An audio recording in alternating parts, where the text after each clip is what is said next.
అందరూ భోజనానికి కూర్చోగానే దీప దశరథతో థ్యాంక్స్ అండి, మీ మేలు ఈ జన్మలో మర్చిపోలేను అని అనగానే శివనారాయణకి ఏమీ అర్థం కాక అదేంటి దశరథ, అంత పెద్ద మేలు నువ్వేం చేశావు అని అడుగుతాడు.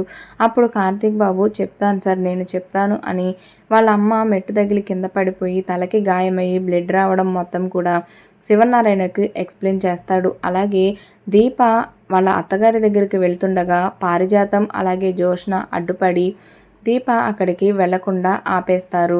అలాగే అప్పుడు జోష్న పారిజాతంతో దీప బయటికి ఎక్కడికి వెళ్లకుండా చూడు, ఇంట్లో నుంచి బయటకి అడుగు పెట్టకుండా చూసుకోవాల్సిన బాధ్యత నీదే అని పారిజాతంకి చెప్తుంది. ఇలా జరిగిన విషయం అంతా కూడా శివనారాయణకి ఎక్స్ప్లెయిన్ చేస్తాడు కార్తీక్ బాబు.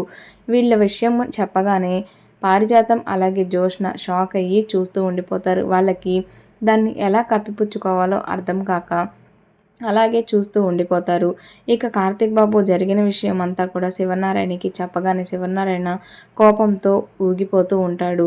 తల్లికి దెబ్బ తగిలిందని నాకు చెప్పడానికి దీప ఫోన్ చేస్తే నాకు తెలియనివ్వకుండా, అలాగే అత్తగారికి ఎలా ఉందో వెళ్ళి చూద్దామంటే దీపని కూడా అక్కడికి వెళ్ళనివ్వకుండా వీళ్ళందరూ కావాలని అడ్డుకున్నారు అని శివనారాయణకి చెప్తూ ఉంటాడు. జోష్న కప్పిపుచ్చుకోవడానికి నేను దీప అబద్ధం చెప్తుందని అనుకున్నాను అని చెప్తుంది శివనారాయణతో. ఇక అక్కడ ఉన్నవాళ్ళు అంతా కూడా షాక్ అయ్యి చూస్తూ ఉండిపోతారు. శివనారాయణకి మాత్రం చాలా కోపం వస్తుంది.